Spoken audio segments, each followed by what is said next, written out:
Emperor Qin Shi Huang's Mausoleum Site Museum.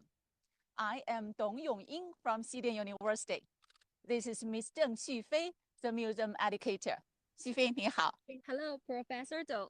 Hello, everyone. Welcome to Emperor Qin Shi Huang's Terracotta Army Museum.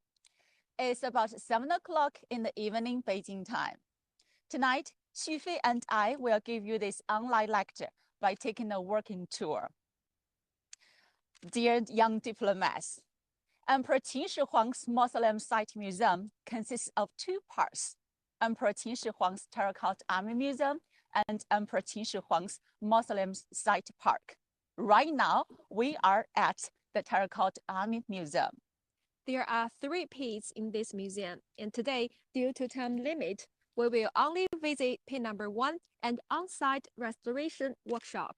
And now, we are standing in front of pit number 1. Okay, guys, can you see that? It is a little bit dark. The name of this is pit number 1 of Emperor Qin Shi Huang's Terracotta Army. Okay, guys, now let's go inside. This way, please. Now, you know that objects from ancient China are in present day often referred to as art, hot. However, it should be noted that what is called art was not necessarily made at that time as fine art. Many of the objects had ritual or practical functions when new, but gradually become valued for their aesthetic qualities.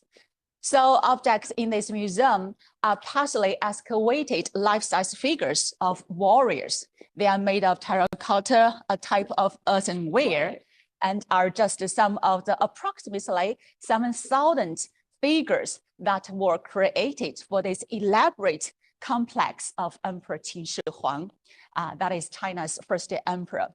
Now, they are called the terracotta warriors, and together they form the terracotta army.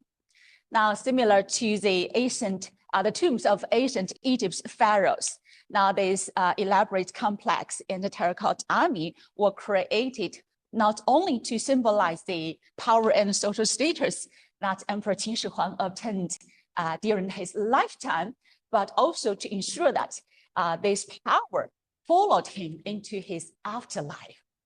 Emperor Qin Shi Huang's Terracotta Army was discovered by chance in 1974 as local farmers dug a well. And to their surprise, what they found was not water, but some life-sized puffy figures. The first clue to what is now known as Terracotta Army. Yes, the archaeologists soon uncovered 3 pits now containing over 7,000 terracotta warriors and horses, and alongside the wooden chariots. Now all are arranged in battle formations.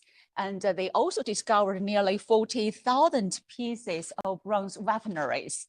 Now, these 3 pits, now which cover an area of nearly 20,000 square meters, are named pit number 1, pit number 2, and pit number 3, according to the order of their discoveries. Just as Professor Deng introduced, the discovery of pit number 1, number 2, number 3 were only the first archaeological research, and exhibitions have since revealed that these 3 terracotta army pits are only a small part of a much larger tomb complex, all created for Emperor Qin Shi Huang. Tomb complex covers a total area about 45 square kilometers and contains over 300 burial pits and tombs in total. 300 burial tombs and pits. Guys, now no wonder this mausoleum is huge. The construction was no small task. Historical records show that the whole construction process took place over 38 years and may have involved the work of over 720,000 laborers. Okay, guys, now here we are, the famous Terracotta Army Museum, pit number 1. Yeah, the pit number 1 is the biggest of the 3, and this pit is rectangular in shape. And now we are standing in front of pit number 1. This is east, and on my left is south, and my right is north. And it measures 230 meters long from east to west, and 62 meters wide from south to north, and 5 meters deep. and covers the total area about 14,000 square meters. 14,000 square meters. That size is about 2 football fields. Yeah. Now look at this one. Now this one is really, pit number 1 is really big. Mhm. So we can see there are so many different warriors and also the horses, and also there was some kind of walls, right? Yeah. Now divided these warriors into different kind of corridors. Mhm. So Xufei, can you introduce the structure of this pit number 1 to our audience? Sure. The pit number 1 is a structure made of earth and wood in the shape of tunnel. It contains 11 corridors partitioned by 10 earth-rammed walls. And the floor of the pit was paved with bricks. And the earth-rammed wall originally supported a big wooden roof created by the crossbeam and then covered with mats and fine soil. And look, there are still some traces of the wooden roof left on the top of the wall. Okay, guys, can you see that they are the traces of the wooden roof on these partition walls? So they are called the partition walls. Yes. There were 10 partition walls. Yes. Divides this big pit number 1 into 11 corridors. corridors. So these warriors and horses, they are all arranged in a battle formation in this pit number 1. Yes. Okay, now look at so many warriors and horses and the figures. So how were they transferred to this pit number 1 after they were ready 2,000 years ago? And you see the entrance here, it is on the side of the eastern corridor. And behind, there are doorways. This is the entrance of the pit. And all the portrait figures, they were carried into the pit through this kind of entrance. And there are 5 sloping doorways on 4 sides of the pit. Okay, so the sloping doorways, Yes. they are the place, they are the doorways to transfer the terracotta figures. So which means that 2,000 years ago, after these figures were made, and they were transferred into this pit number 1. And Yes. finally, they were Sealed. sealed. So that is the underground military army for Emperor Qin Shi Huang. Okay, now guys, now we are just on the first floor, and because this one is the underground one, so let's go to the second platform to have a closer look at this terracotta army. And this is really, I mean, a good opportunity and a privilege for us to go to this second platform. Thank the museum for permitting us to go downstairs to have a closer look. And that is not for the public. Yeah. Okay, now Xufei, now you introduced that this mausoleum is huge, and look at it, pit number 1 is really big, so many warriors and horses. So why did Emperor Qin Shi Huang create this elaborate tomb complex? And why did he create this terracotta army? Well, this is a good question. The ancient Chinese believes that when a person's life ended, their spirit and soul lived on in afterlife. And Emperor Qin Shi Huang wanted to bring everything with him in his afterlife. Terracotta warriors are not the only portrait figures that excavated from the Emperor Qin's tomb complex. In fact, the archaeologists also found some other portrait figures of civil officials, acrobats, and musicians, as well as some other burial objects such as bronze chariot and horses, and bronze water birds, and stone armor and helmets. And the exhibitions of the tomb complex are still ongoing. And the terracotta warriors standing in front of us were made to protect the emperor in his afterlife. So look at this. Right now we are on a second platform. So we can say, we can look at his warriors carefully. So can you say this is a military army for Emperor Qin Shi Huang? That is underground army for Emperor Qin Shi Huang. Yes. Okay, now let's look at, we call it a military battle formation. So Xufei, now can you introduce this battle formation to us? Sure. The formation in pin number 1 consists of 4 parts. Vanguard in the front corridor, and main body behind the vanguard in the 11 corridors, and 2 flanks on the left and the right side of the pit, and the rear guard on the other side of the pit. So we call a military formation, so which means that they are just 4 parts. The first one is the vanguard. That is in front of this battle formation. Yes. And we have the 2 flanks. Now, that one is South on the side. south, Mhm. and this one is on the North. north, and also at the back, right? Yes. They are the rear guards. Mhm. And in the middle is a Main battle. body. Is the main body of this battle formation. Yes. Okay, so that is really great, right? Mhm. Fascinating. And so now let's just have a Look at the vanguard here. yeah, we just discussed that the first three rows of the soldiers are called vanguards. Yes, there are 3 rows of the soldiers standing in the eastern corridor, the front corridor, and with 68 soldiers in each row, and a total of 204 archers. And they originally armed with the crossbow and bows. These kind of long-range weapons that have rotated. Okay, so the first 3 rows of the soldiers, they are just called the vanguards. And so if you can just look at these warriors carefully, now have you seen that these warriors, they wear no armors Armor? of the helmet? Yes. So do you know why? They are the vanguards. They are the soldiers standing in front of this battle formation, but they wear no armor. Why? Okay, this was due to the military reform that's proposed by a guest minister named Shangyang during 360 BCE to 338 BCE.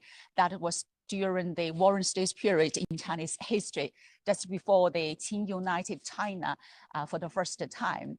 And his reform introduced a meritocracy to the Qing army, now meaning that the individuals could earn higher rank position with outstanding performance on the battlefield. So we can see that these vanguards mainly consist of the soldiers of low rank, and they wear no armors and no helmet. So, but they can just move more freely on the battlefield and kill as many enemies as possible while Yes. putting their physical safety at risk. So they were really brave. Yes, that's also explain why Qing state conquered the other 6 independent states and unified China for the first time. And behind the vanguard, this is the main body of the formation. And this section contains 38 columns of the charioteers and infantrymen. Okay, now Xifi just said that they are the charioteers in this body formation. Yes. So charioteer is another kind of soldier of this Qing terracotta army. Now look at this. Can you see that one? We can see that there were 3 horses, and there is a place, a gap, right? And after this 4 or 3 horses, there are some soldiers. Now one of the soldiers that had his arms outraised, Yes. that soldier is called charioteer. Now chariot is a kind of vehicle that is kind of the vehicle that have the 4 horses, and that was used for the transportation or fighting on the battlefield. Now charioteer is a soldier now who was responsible for driving this chariot.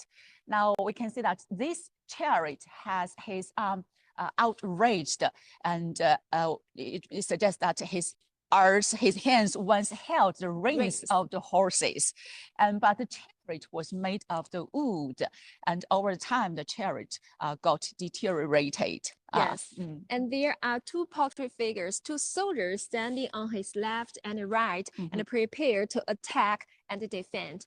And they both once just held the long shaft weapons in their raised hand that have rotated. So one chariot team consists of 3 soldiers. Now the middle one is a charioteer, and there are 2 soldiers on the right and left, and they have the 4 horses to drive this chariot. Yeah. Okay, so if you can just see over there, now there is another group of the chariot team, right? And with in the 4 middle, horses. in the middle of these 4 horses and the charioteers, and then we can see the traces of the wooden chariot. Yes. And just as I mentioned before, the formation in page number 1 consists of 4 parts: the vanguard and main body and flanks and rear guard. And now we walk to the side part of the page, and we can see there is a row of soldiers standing on the side of the pit and facing outward. They are the Okay. flanks. So they are the flanks. The Yes. soldiers are facing outward. Yes. So which means that on the other side, there were a group of the soldiers, a row of the soldiers facing that way. Yes. Now the vanguard's facing this way. So East. yeah, in the east. So the rear guard must be facing outward as Yeah, well. the west. So there's four, and during these four directions, the soldiers just facing outward to protect the human body here. Yes, right? yes, that's right. Okay, now we introduced that these soldiers once held weapons. And they have different kinds of weapons, right? And also the archaeologists discovered that there are more than 40,000 pieces of the bronze weaponries in this pit number 1. So, Xufei, can you introduce this type of weapons to us? Okay. So far, there are 40,000 of the bronze weapons have been found in the Terracotta army pits. And according to their function, these weapons can be divided into 3 types: the short weapons, the long shaft weapons, and long range weapons. The short weapons, such as bronze sword, that was used for the close combat. Close combat, which means that they could fight with each other face to face. Face to face. Yes. And the long shaft weapons is very popular in the Qin dynasty, especially equipped with the infantrymen and the charioteers. And that consists of 2 main parts. The tip was made of bronze, and the handle was made of earth and wood that have rotted. So the handle was made by the wood of the bamboo. Yeah. Over time, now this handle got deteriorated, decayed. Only the bronze tips were survived. Yes. Okay, so that is 3 kinds of the weapons. Yes. The short weapons, the long shaft weapons, and the long range weapons. Long range weapons refers to the bows and crossbows that were once held by the archers. Yes. Now we have the kneeling archer and the standing archer, right? You know, the most amazing part is that these bronze pieces have, when they were unearthed, they're still shining and very sharp as new, although they were buried in the pit for over 2,000 years. That was amazing, right? Over 2,000 years when they were discovered, they were still shining. Yes. Okay, now guys, now let's look at this.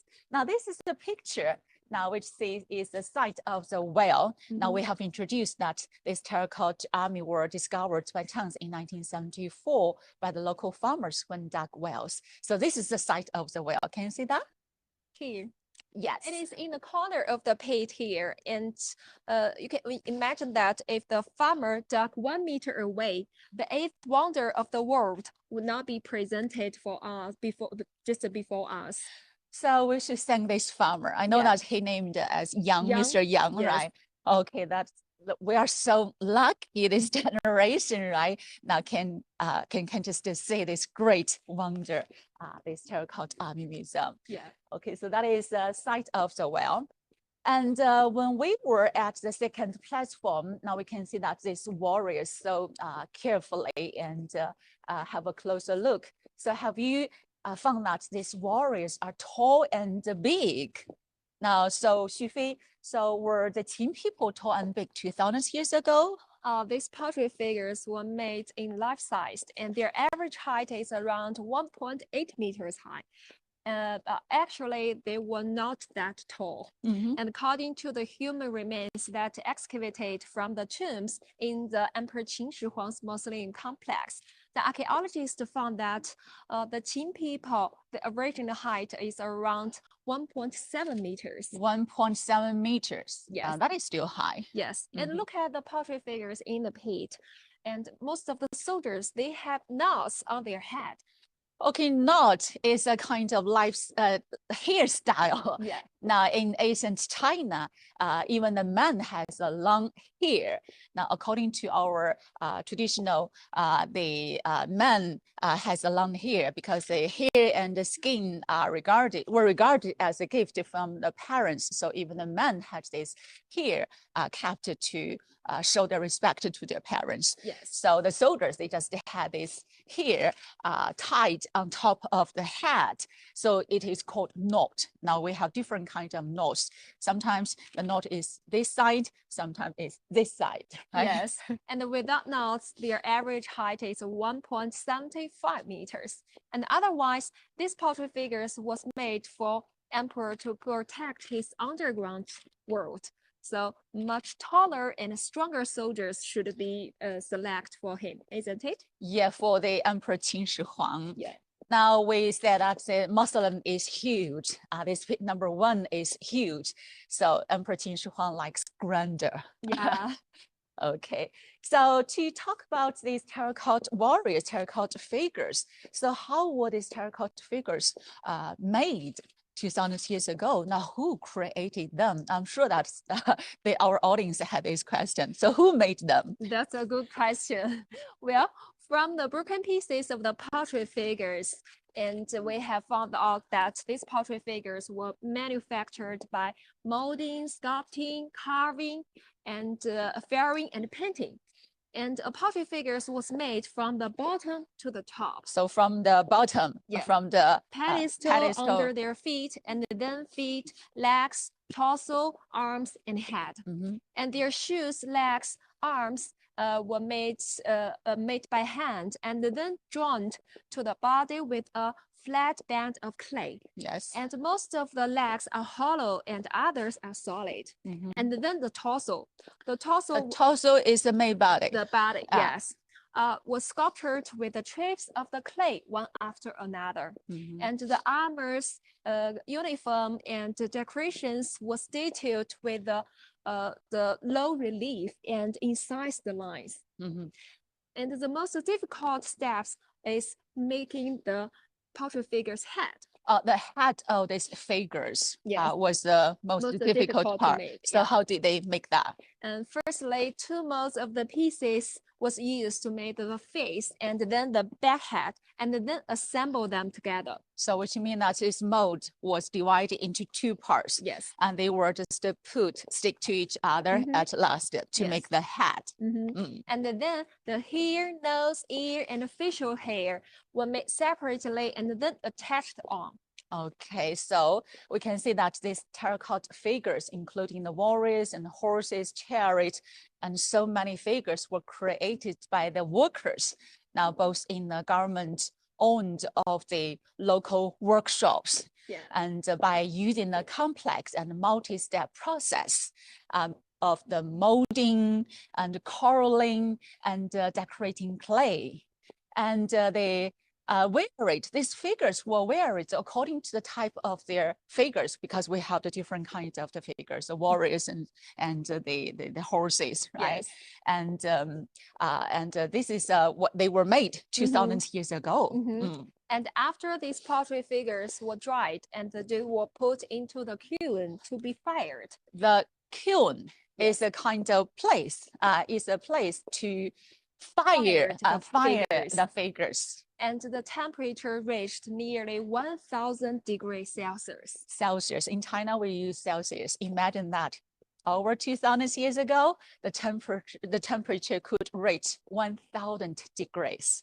And then the beautiful colors were painted on the pottery figures to make them look more vivid. Okay, so the colors were painted on the surface of the figures after they were ready. But now today we can see that most of the figures appeared unpainted. So what happened? Firstly, I'd like to introduce how they paint on the figures. And so far, we have found over 17 different kinds of the colors on the pottery figures.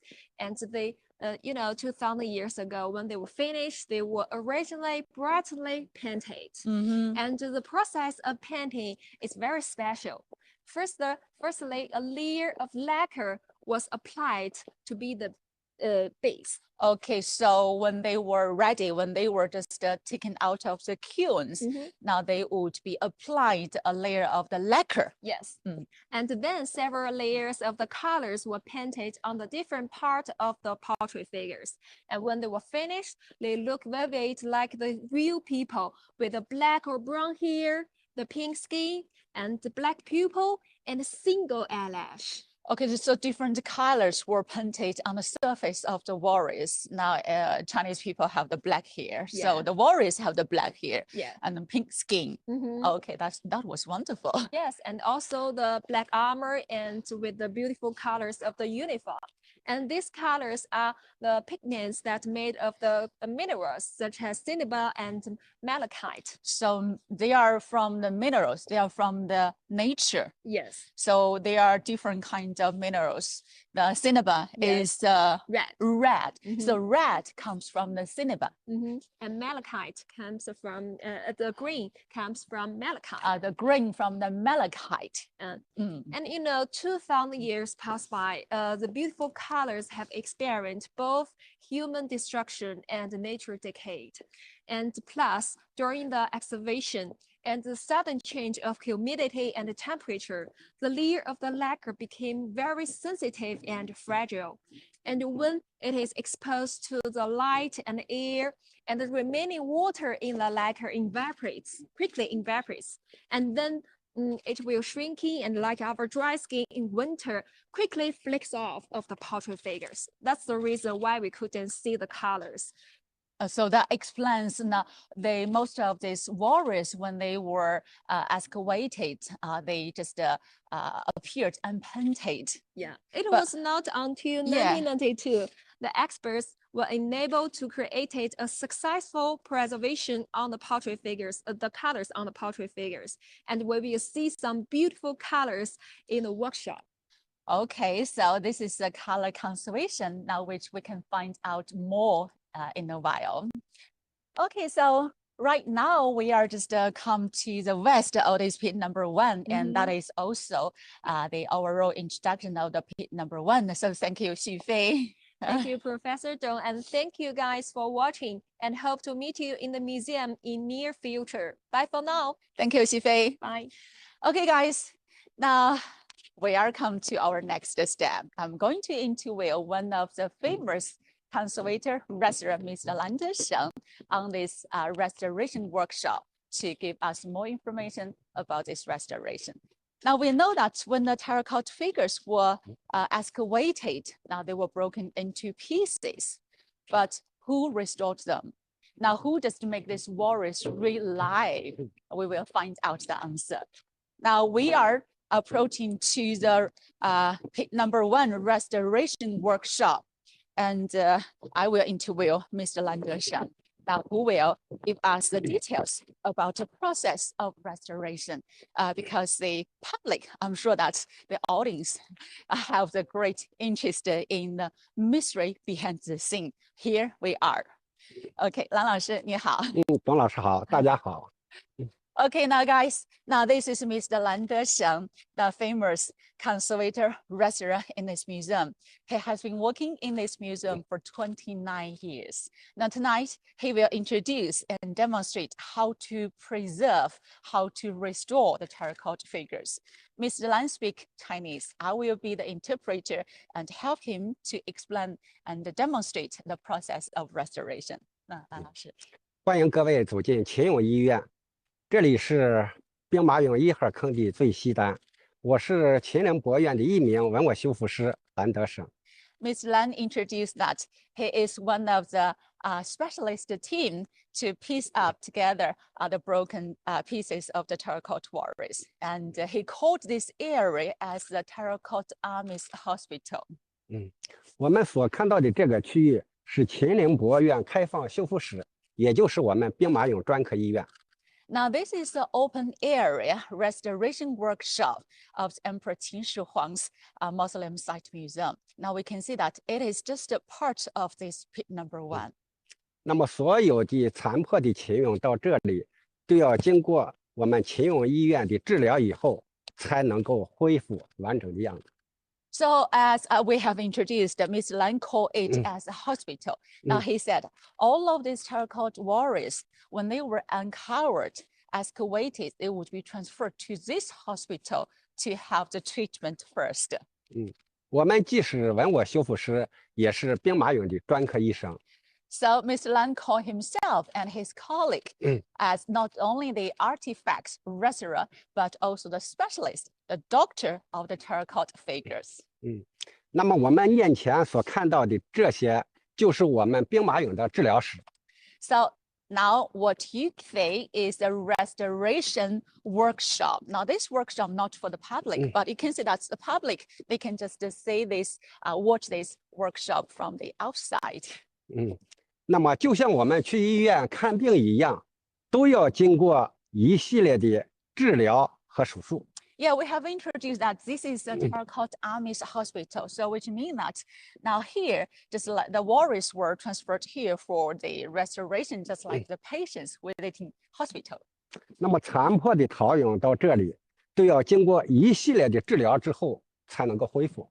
So all of these broken warriors, they will have to go through a series of steps of treatment here, and then they would be restored and conserved at last. 我们所看到的这些手术台、仪器、设备、工具，包括我们所用的这个药品，都会在我们修复过程中用到。 So you can see that they have the patient's bed. They call it as the patient's bed.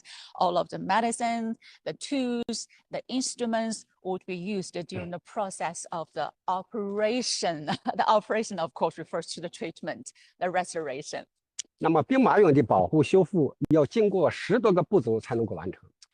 This will go through more than 10 steps. 那么第一步就是挂号。 So guys, when you go to visit the hospital, what would you do first? Right, registration. So the terracotta warriors, terracotta figure will do the registration for the first step. 那么兵马俑出土以后，先急救，再提取到我们的修复实验室。 Okay, so imagine that when the terracotta figures were excavated, now they would have the first aid. Now, what is the first aid? Now we can ask Mr. Lan, right? 蓝老师，什么是急救？急救就是我们在出土之后，对一些彩绘层，我们要进行72小时的现场应急性保护处理。 So which means that on site, on the excavation site, they would have to moisturize the terracotta figures first, and to give them the conservation during this 72 hours. Then they would be transferred here. So that part was referred to as the first aid. 那么主要针对这个彩绘层。 Now that one was really important. That part was really important because that was for the layer of the color to do the color conservation as a first aid. 那么出土后急救完了之后，我们要提取，按照这个人的这个结构，我们摆放、拍照、记录。 So after this first aid, now they would be transferred to this laboratory, and they would be arranged according to the parts of the human body, and then take pictures. 那么这个既是我们的文物出土号，也是我们的病床的房号。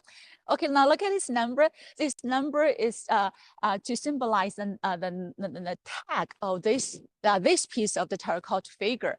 So this is the tag for this terracotta figure, but also his patient number.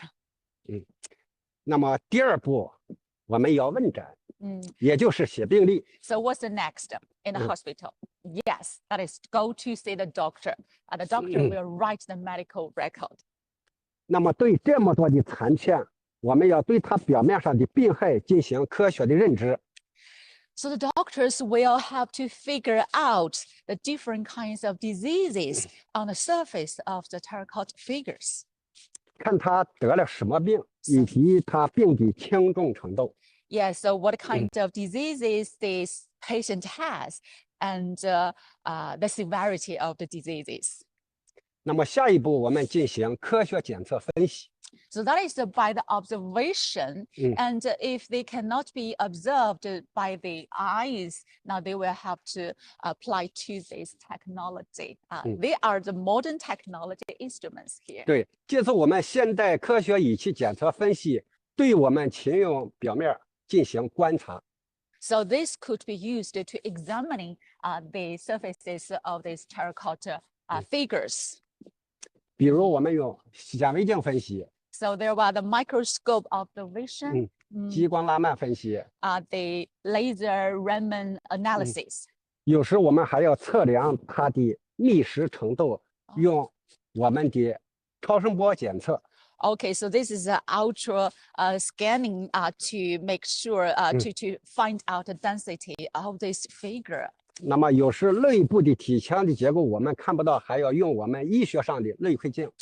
Okay, so if we have introduced that the terracotta figure and their torso was hollow, so if they couldn't see that clearly in the depths, now they would apply to a kind of instrument called the内窥镜 endoscope. Endoscope, that is a kind of technical term. 有时我们还要做 X 光片儿。 Sometimes they will have to do the X-ray. 经过我们的科学检测分析，有了结果，那么下一步我们要进行会诊。 So after all kinds of examination, now next one is the consultation. 我们请专家会诊了以后，对每一个陶俑要进行具体的治疗方案。 So all of these experts, the specialists, now they will just discuss and find out the best solution for each warrior, each figure. 因为每一个秦俑它出土的时候残破的程度是不一样的。 So for each of these warriors, when they were excavated, now they were broken into different kinds of pieces, and they would have to find out the best solution to issue a treatment plan for each of these figure. 那么有一些它彩绘保留的比较多，有一些它残破的面积比较大。 And for example, now for the colors, now some colors were preserved well when they were excavated, but for some figures, they were broken into the very smaller pieces. That it was really hard. 那么我们会完诊了以后，那么第5步我们就开始要动手术。 Okay, so after consultation, after you got this treatment plan, what would you do next? Yes, that is a surgery. That is operation on this figure.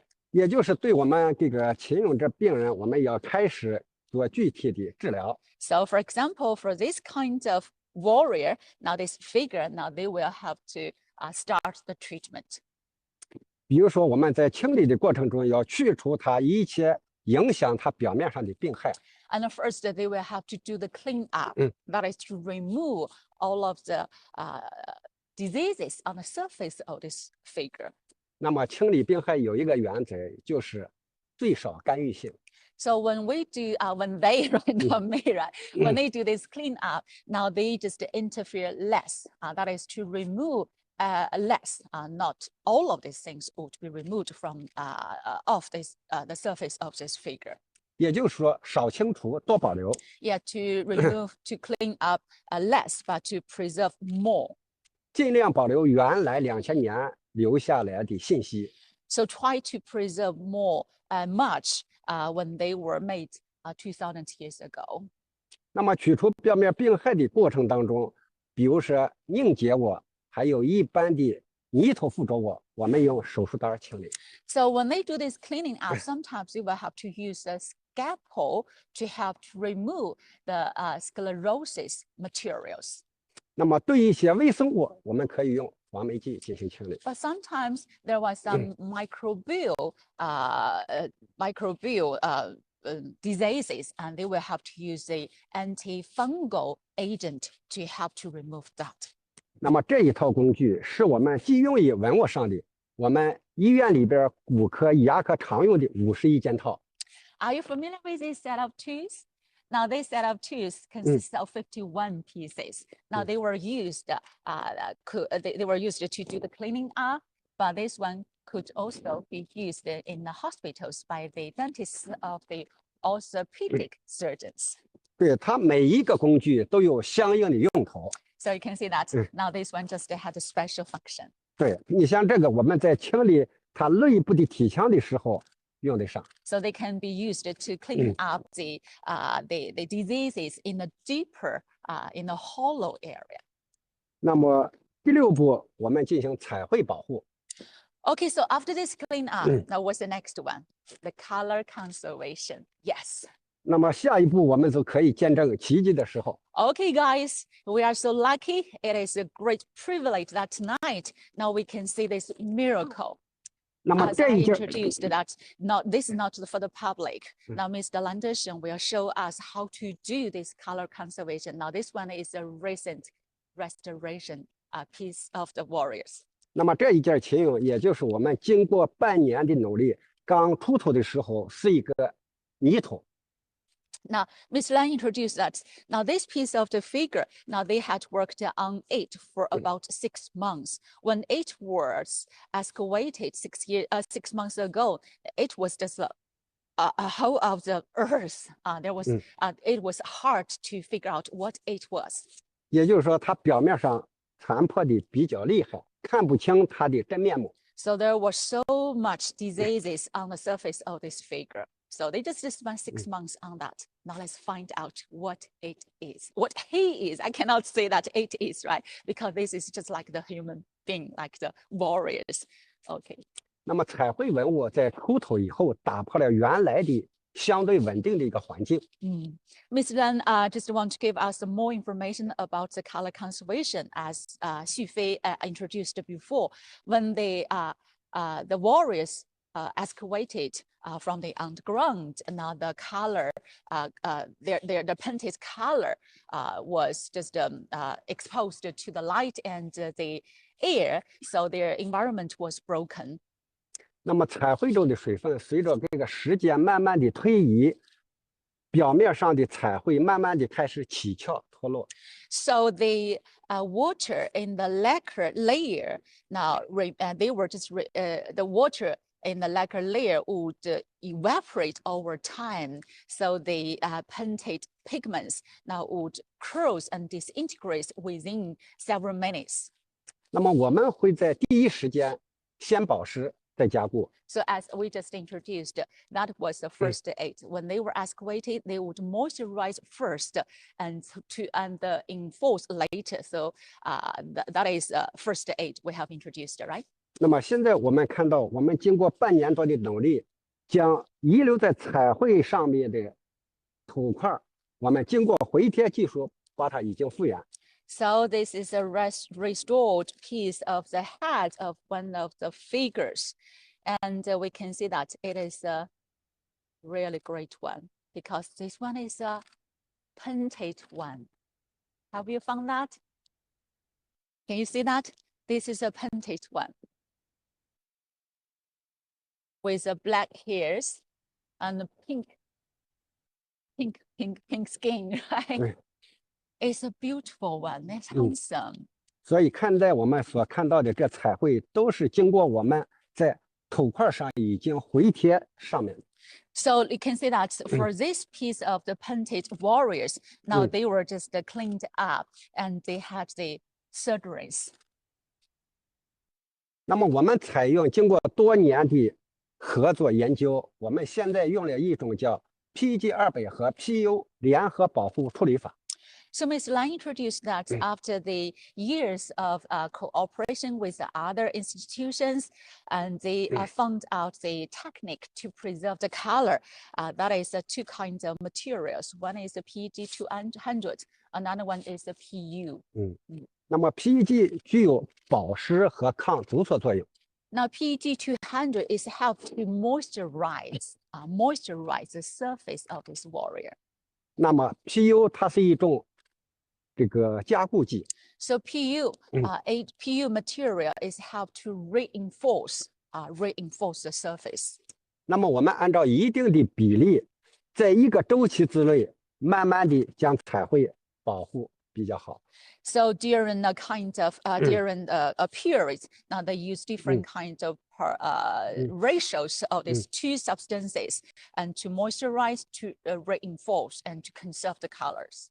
对，我们所看到的这个彩绘比较好的用途，都是在我们修复灯下，通过我们文物医生的手，把它已经复活。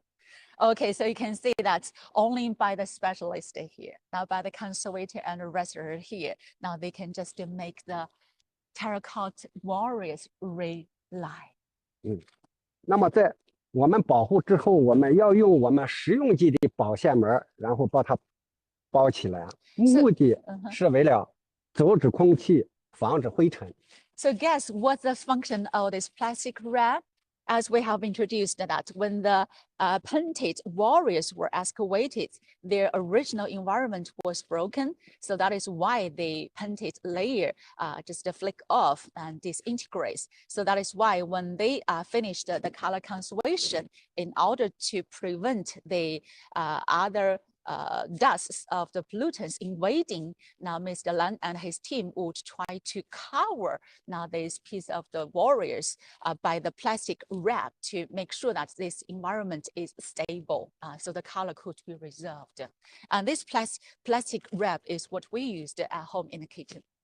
也就是为这个彩绘琴俑营造一个相对稳定的环境。So that's why this colored painted, this painted warrior had the relatively stable environment. So this color could be could be preserved. 那么下一步，我们就要进行拼对粘接。Okay, so after this color conservation, now there comes to the next step, that is to bond and complementing the broken pieces warrior. 那么在拼对的过程当中，我们要取大优先，兼顾直观的原则。So the bonding is focus and the most difficult part, and the specialist team just adopted the principles of the from the bottom to the up, and also the big priority. 对相邻或者相近的残片，按照人体的部位的大小、形状、插口就是断口，还有它的颜色，互相确认配对。So they will have to confirm the mutual fragments of the mutual bondings of the adjacent fragments according to the different signs, the colors, fracture, and the different parts of the human body. 那么我们慢慢的拼，一片片的粘。Just like the big puzzle, they will have to do that bit by bit, piece by piece. That is painstaking. 那么这个过程不能急。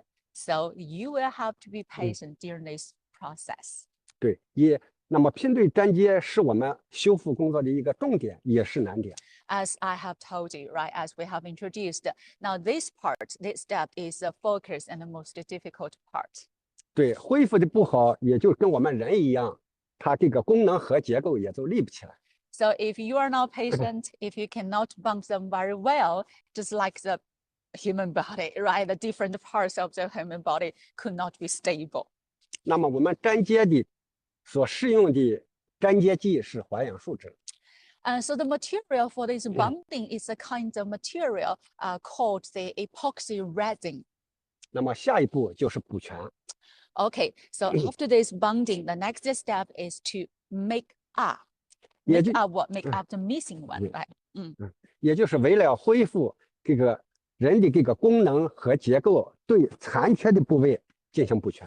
So if they couldn't find all of these broken pieces to piece up these broken warriors into the complete one, for example, if these warriors lost a leg of an arm, so they will have to make out this missing part now for the warriors to go traveling and to be exhibited in the museum.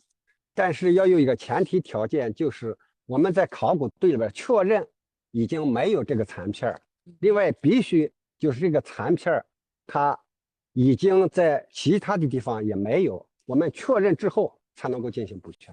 So for this making up, they will have to be, confirmed by all of these archaeologists of the conservation that they couldn't find that one. They were just missing. So, and this making up the missing part will have to be on the premise of the proof, the condition. For example, you cannot just add an extra feet of an extra figure to this warrior. 那么下一步我们进行绘头、制作保护、修复档案。Okay, so that is almost the final step of this restoration, and then they will just draw the pictures and establish the files of the restoration process.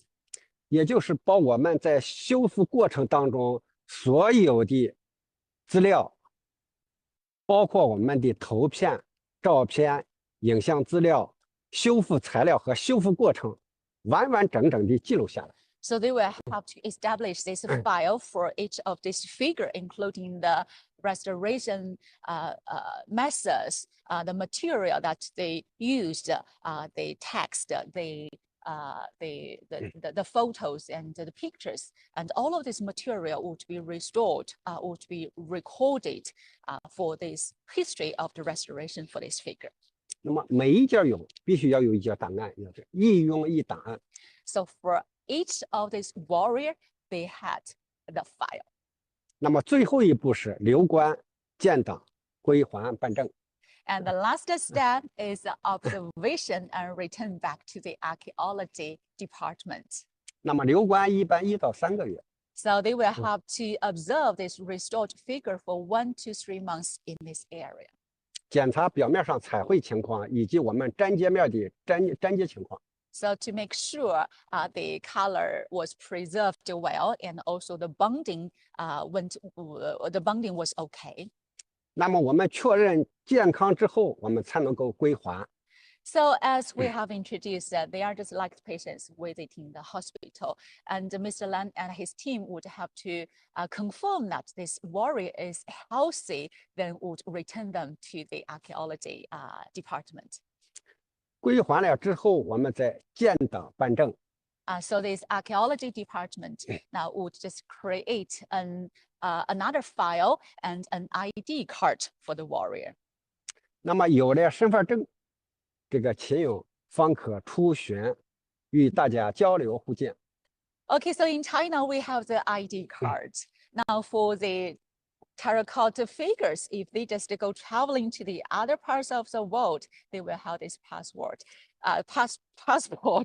So each of these warriors, they had the passport, and only with this passport they can go traveling.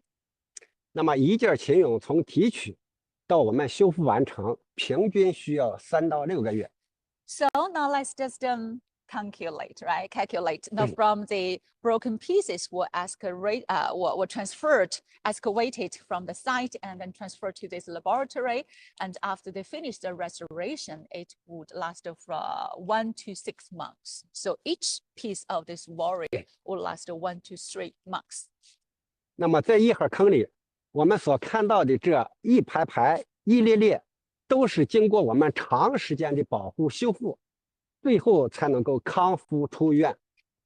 Okay, guys, can you see that they are just the currently restored warriors? But when we just first visited the pit number 1, we saw the different warriors and the horses standing in the pit number 1. Everyone was restored and conserved by Mr. Lan and his team. So only they were confirmed healthy, they would be returned back to where they are from. 所以说，每一件秦俑，它都是一部厚厚的历史书。 So we can say that each warrior is just like a history book. 那么，作为一名文物修复师，我们更要读懂它。 Being a conservator, restorer, Mr. Lan said that they will have to understand each of these terracotta figure.